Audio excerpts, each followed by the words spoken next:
libel cases against him. Libel para baka sabihin ng tao totoo.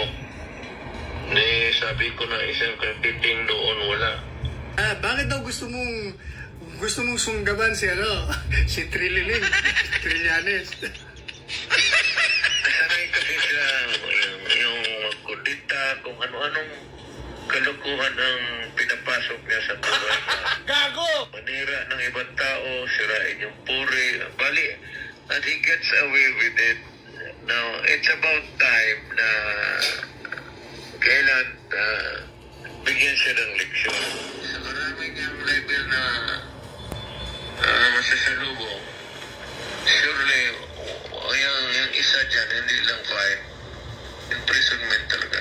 Patunayan niya sa korte kung puro kabalastugan na figures. Wrong spelling pa yung I will ask my daughter to resign as vice president. At yung anak ko, mayor, mag-resign dapat. Dapat lang kung totoo. Hindi ko na talaga kaya. Pero mo ilang oras yun? 12 hours para. Ano 12 hours? Hindi lang 12 hours yun. 14 hours. 14 hours? 14 kasi nag-umpisa tayo ng alas 10. Natapos tayo alas 2 sa madaling araw. Paano di 14 hours? Kaya ko pa rin maglagalag? Hindi. Alam mo, sabi ko sa kanila, waking hours mo yun eh. Ikaw gising na gising ka. Ayun, doon ako nakalamang. Tumatawag ko si PRD. Mr. President, kinukumusta ka? Kinukumusta ka ng mga kababayan natin? Mabutit naman. Naka-live tayo sa TikTok. Nagla-live ako nung pumasok ka. Sabi nila, kumusta ka na raw ba, Mr. President? Mabutit naman tumawag ako sa iyo kasi yung kasinungalingan ni Trillanes gusto kong i-consulta kasi I have to file libel cases against him.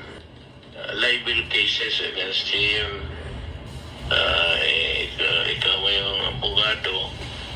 So, para baka sabihin ng tao totoo. Sabi ko na isang katiting doon wala. Totoo yan. Alam niyo, pinapaliwanag ko ngayon dito sa TikTok ko ngayon na walang... Sabi ko nga kung totoo yan, I will ask my daughter to resign as vice president. At yung anak ko, mayor, mag-resign dapat. Dapat lang kung totoo. At ako, wala naman akong posisyon. Pero ngayon, para ayaw ko na lang magsalita. Basta ako mag-file ng kaso. Patunayan niya sa korte kung puro kabalastugan na figures. Wrong spelling pa yung ng patuti. Wrong spelling pa? Alin ang wrong spelling? Ano na yung wrong spelling niya? Alin ba? Alin ang wrong spelling doon?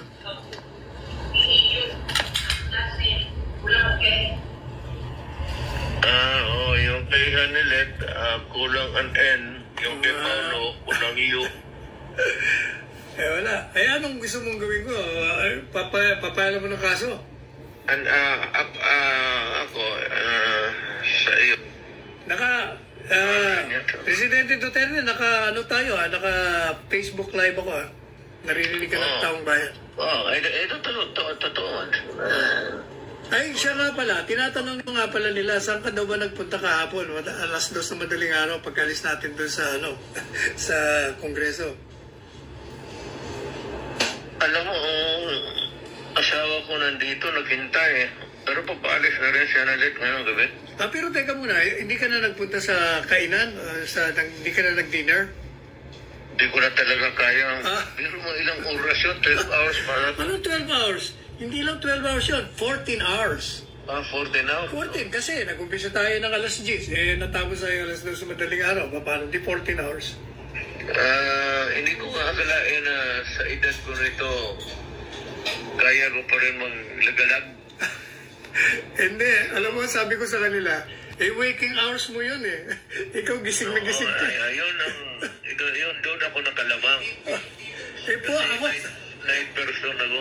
Ako nga falling asleep na nakakatulog. Buti nga, hindi ako nakita ng quad chairman. Baka nasabi, hoy, huwag na matulog dito.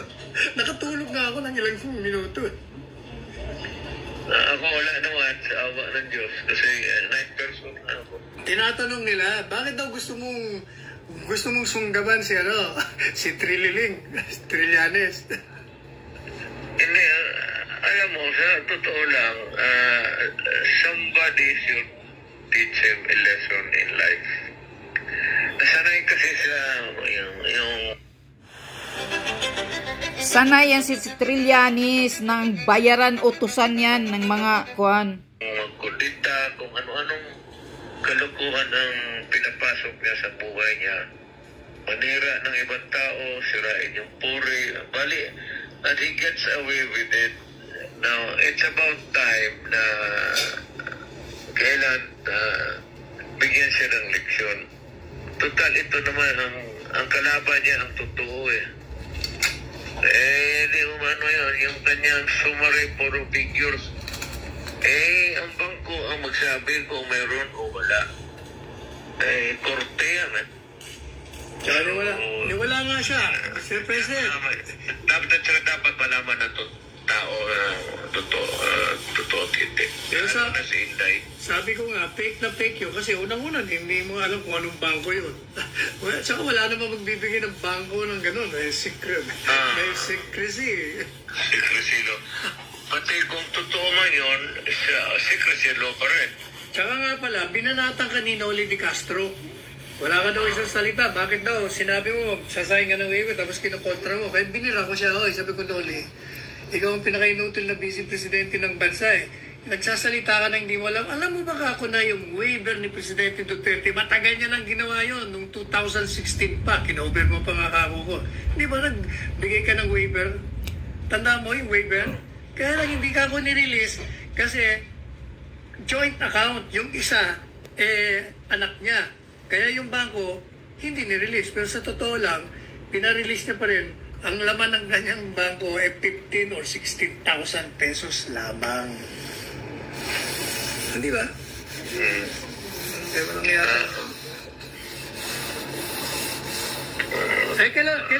Kailan nga po lang balik mo sa Davao? Bakit bukas siguro matulog pa ako. Oo, dapat talaga matulog. Pero bilib na bilib sa'yo lahat ng mga tao na talagang ayaw mo pa umuwi.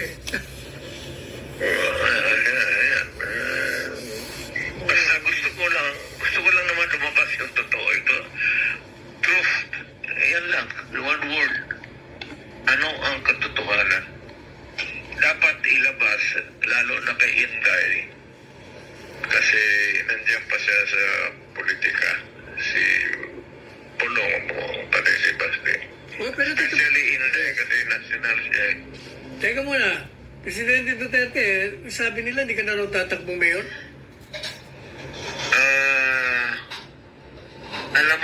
Alam mo sa totoo lang, Sal, retired na, matanda na ako. Hindi naman matanda na. Kita ko naman 73 lang eh. Pilipinas na kagabi. Ang galaw ko. Pero, yun, 14 hours yun. Kaya, gusto ko na magpahiga. Kaya lang, sa ganitong takbo, kasi itong si Trillanes, talagang mukalakan yan, sponsored yan.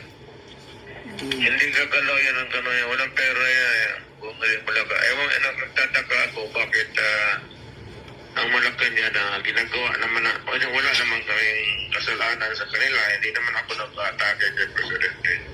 Pero alam ko na si Trillanes nagtrabaho kay President Marcos. Booking. So, pagka ganon, mapipilitan akong tatakbo uli ng mayor. So, balang araw, baka sila o manalo o talo, makikita naman kami sa politika. At tingnan natin kung ano ang nasa what lies or what lies ahead in the future. Kailangan mo ng leverage kapag hindi kawawa ka. magmukha agang tanga. Kagaya ngayon, kung wala kang, kung hayaan mo na ng ganun, totoo matatapos ka sa buhay na ito na ganun ba, pero magduda talaga ng tao. Correct. Kaya dapat ang mismo ang mga bangko, pati ang gobyerno magsabi, hindi mo magsabi, hindi ko sila turuan, ilabas lang nila kung anong totoo. May pera ako sa bangko. Hindi mo magsabi, hindi ko sila turuan, ilabas lang nila kung anong totoo. May pera ako sa bangko. May pera ako. Pero yung totoo, Correct. yung totoong amount at totoong bangko. Kasi actually, ang pinalalabas ni Trillanes, marami kang pera dahil marami kang ginakaw. Yan ang talagang propaganda laban sa iyo. Kaya, at saka yung sabi niya, drug money. Oo, yun. Isa pa yun. Dapat patunayan niya yan kasi mahabang ano yan. Kailangan niya i-link niya ako doon sa hanggang dulo ng daigdig kung saan yan. Because if you cannot prove it, then it goes to sa karami niyang level na masasalubong, surely yung isa dyan, hindi lang fine. Imprisonment talaga.